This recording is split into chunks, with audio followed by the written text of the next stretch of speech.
What is the South? Is Texas a part of the South? What about Florida? Is the nation's capital city a part of the southern U.S.? If you ask 5 different people, then you'll probably get 5 different answers. While the other major regions of the country are generally agreed upon, the South is seemingly in question to where its boundaries are. The U.S. Census Bureau has defined an exact area. However, among many American citizens, there is often a debate. Some reasons for this include culture, politics, development patterns, and the American Civil War, among others. On this video, we'll take a look at some of those factors and how they shape people's perception of what is and isn't the South. I'll also give you the official definition from the government, as well as my personal perspective as a Southern man who has traveled all throughout the country. Hit the like button, subscribe if you love the content, and let's talk about the South. So first, let's take a look at how the federal government defines the South. Taking a look at the map here, all the states that you would expect are included, but also certain states that Americans occasionally debate. Texas, Oklahoma, and Florida are included in the South, as are Washington, D.C., Maryland, and Delaware. So by this definition, the northern boundary of the South is Maryland, Delaware, West Virginia, Kentucky, Arkansas, and Oklahoma. Also by this definition, the South is America's most populous region with over 127 million people, or 38% of the entire population of the U.S. as of the 2020 census. It is also America's fastest growing region, as many Americans have fled the Northeast and the Midwest in recent decades in favor of the South. The 5 largest metro areas in the region in order are Dallas-Fort Worth, Houston, Washington, D.C., Atlanta, and Miami, all 5 of which are also among the top 10 largest metro areas in the country. So now, why the debate among Americans on what is or isn't the South? The first reason we'll look at is history. Typically, when someone talks about what is historically the South, the conversation goes back to the days of the American Civil War. During this time, the nation was divided over the institution of slavery, with northern states abolishing the practice, while most southern states wanted to keep it in place. Predating the Civil War in 1820 was the Missouri Compromise, which established the Mason-Dixon line as the dividing line between free states and slave states. This line between Maryland and Pennsylvania was seen as a dividing line between the North and the South, with the South being referred to as Dixie. The current U.S. Census Bureau's definition of the South still uses this boundary between it and the northeastern states today. So when you hear an American include Maryland, Washington, D.C., and Delaware in the South, they are usually either referring to the Mason-Dixie line or the official U.S. Census Bureau definition of the South. The other aspect of debate from the Civil War era is which states were slave states and which ones were free states. Leading up to the Civil War, America was still admitting new territories to the Union as states, and the final map included Missouri as a slave state, while recently admitted Kansas and Minnesota became new free states. Outside of the Civil War era, you'll rarely find anyone who considers Missouri a part of the South today, as it is almost universally agreed upon to be a Midwestern state. This map leading up to the Civil War is also where many will include Texas, Oklahoma, and Florida in the definition of the South. Besides, when it comes to Florida, geographically speaking, it can't be anything but the South. After the Civil War, the southern states were known to have leaned the most heavily into Jim Crow laws to segregate and disenfranchise their black citizens. These states were also the most resistant to integration after the Civil Rights Movement, with the federal government having to intervene in many cases. Perhaps the most cause for debate among what is or isn't the South today is culture. This can range from anything from food to music, customs and courtesies, the accents and dialects, and many other things. Oftentimes with food, when people think of the South, many will think about things like fried chicken, collard greens, mashed potatoes, and such, as well as that good old Southern barbecue. This is also sometimes referred to as soul food, and you can find it marketed at some restaurants as Southern food, even in areas outside the South. It tastes so good, but it certainly isn't good for you. No doubt that this food also contributes to the higher obesity rates and health-related issues for many Southern Americans. The South has also been known for having a lower cost of living, lower income, and a generally slower pace of life than other parts of the country. It is considered to be less socially progressive than northern states. In 2023, you'll still find a certain green plant to be illegal in almost every southern state, as well as more restrictions on where and when alcohol can be sold. Racially speaking, the South is also known for having the largest concentration of Black Americans. Despite the great migration of the early 20th century to northern areas for jobs, the vast majority of America's Black population still lies in the southern U.S. states, with places such as Atlanta and Washington, D.C. being considered meccas for professional Black Americans. The southern United States is for the most part the only place where you'll find metro areas in which the black population is a very large percentage of the total population. In fact, the top 25 metros in terms of percentage black population all lie within the southern United States. Appalachian culture is also associated with the South.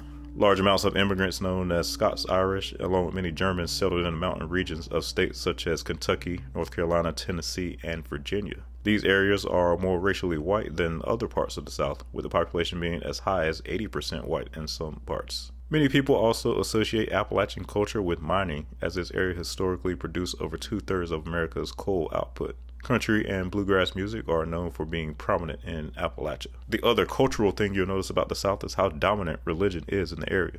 When you come down here to the South, it is not uncommon to see churches seemingly on every other corner in many cities. It has by far the highest church attendance rate of any region in the U.S., and this has led to the South also being known as the Bible Belt. These cultural reasons also are part of why certain states are now being debated as being Southern, as places such as Maryland and the Washington, D.C. metro have become more urbanized in recent years. Some Americans no longer consider them to be culturally Southern. Culturally, these places have begun to align more with the northeastern U.S. rather than what is traditionally considered the South. Culture is also a reason why some exclude Florida. Those in the Florida Panhandle and northern Florida in general tend to be very culturally aligned with the rest of the South. Ironically, as you go further south in the state, the less southern some people consider Florida to be. Central and southern Florida have attracted a very diverse population that is very different from the rest of the South. You'll find a very heavy Latin American influence in the Miami metro, along with a massive amount of transplants from the northeastern U.S. This is present along with a mix of the traditional white and black racial makeup that typically comprises the other southern states. In some parts of Miami, one might feel like they're in South America, rather than the southern United States of America. Culture also sometimes blurs the line with Texas and Oklahoma, along with their geography being more in a central section of the country. While eastern Texas is undoubtedly aligned with traditionally southern cultural states such as Louisiana and Arkansas, when one gets to the western side of the state, the culture is anything but traditionally southern. It is instead linked more with the southwestern U.S. The racial dynamics of the South are the other cultural reason that Florida and Texas are sometimes excluded. The South has traditionally known to be, for the most part, a black and white region. But as Hispanic immigrants have poured into Texas and Florida in modern times, the makeup of those states is now very different from the other southern states. San Antonio in particular is now the only major metro in America where the majority of the population is Hispanic. Hispanic immigrants are growing in population in other southern states as well, but the rest of the South is still dominated by the white and black population mixture. The next reason is one of the more contentious ones, and that is politics. Now, I don't dabble too much into politics on this channel, but they certainly play a role in geography and undoubtedly play a huge role in infrastructure. The South and the North have historically been divided politically in the U.S., all the way back to the 19th century and the American Civil War. In modern times, many Americans tend to associate blue or liberal-leaning states with the North and red or conservative-leaning states with the South. This used to typically fit right in line with what the federal government considers the South. However, as many transplants from the North have relocated to southern states and the South has become more urbanized, the political lines have blurred. States such as Maryland and Delaware have become reliably blue, while states further south, such as North Carolina and Virginia, have become purple or swing states, with the shock of Georgia, right in the heart of the South, becoming a blue state in the most recent presidential election. Politically, what you will find in most of these southern states that are booming in population is that politics on the state level remain mostly conservative, while the urban areas in these states have become more liberal. Examples include Raleigh-Durham and Charlotte in North Carolina, Atlanta in Georgia, Dallas, Houston, and Austin in Texas, and the Orlando and Tampa areas in Florida. These political changes have led some Americans to say that Virginia is no longer Southern, and that even a state as far south as North Carolina might be becoming less Southern, politically speaking. Now, the final reason for the debate over what is Southern is the infrastructure and the style of development. The North and the Midwest were traditionally the most industrialized parts of the country, home to most of its large cities, manufacturing, and such. These cities developed earlier in U.S. history, and as such, you'll find a lot more dense urban cores and more dense residential areas. The so-called missing middle housing can be found all over the northern states. Transit systems in the northern U.S. are more robust and extensive, and culturally the citizens are more inclined to use them. Lots are smaller, infrastructure is older and more worn down. Walkability is more common in northern cities, whereas in the south, most walkable areas are typically limited to the urban core of a given city. Due to this area having a much higher percentage of the nation's population in the 1950s, you'll find a higher density when it comes to interstate highways, while the highways themselves tend to be more narrow and often include tolls. In the south, things are far more spread out, as most now prominent southern cities were small, sleepy towns prior to the interstate highway system, opening them up to business.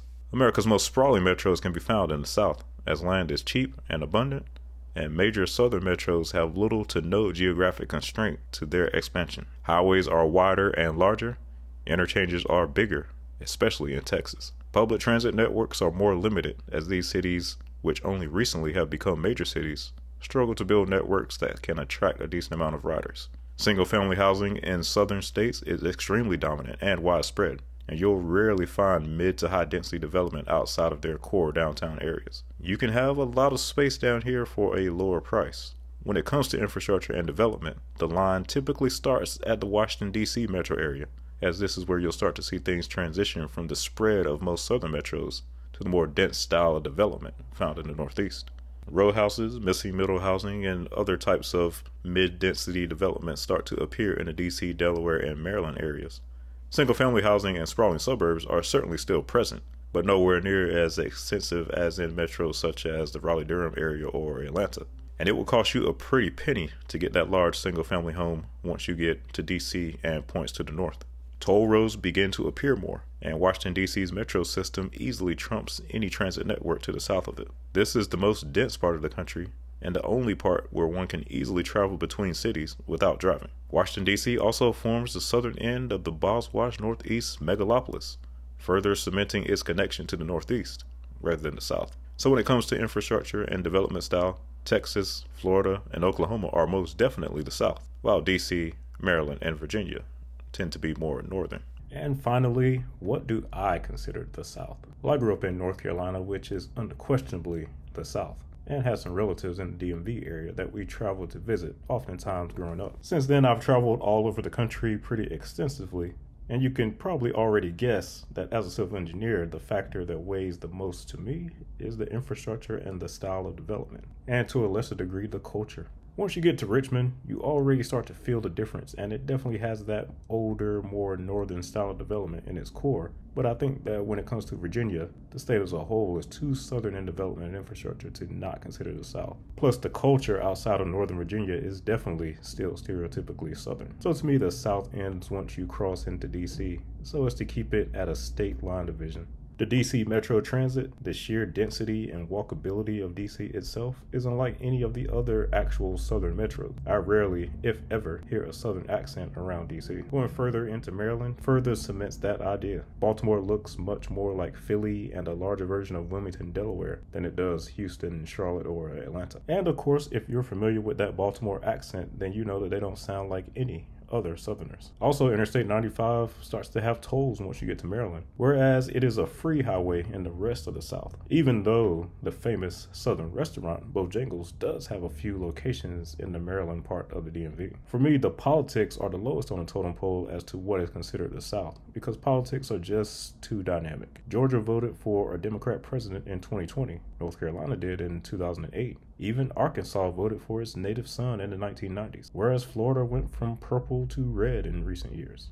Almost all of the major southern metros are blue in the core cities and red in the rural areas and surrounding suburbs, while some states have governors of the opposite party to what they voted for in the presidential elections. So things just get way too convoluted when you go off of politics. But those are my thoughts, guys. I would love to hear what you guys think on this topic. Both polls I did on what is considered the South sparked a huge amount of debate, so I know that there are some strong opinions on this subject. Make sure to let me know where you're from and why you think what you think. And as always, thanks for watching. See you on the next one, coming soon to a town near you.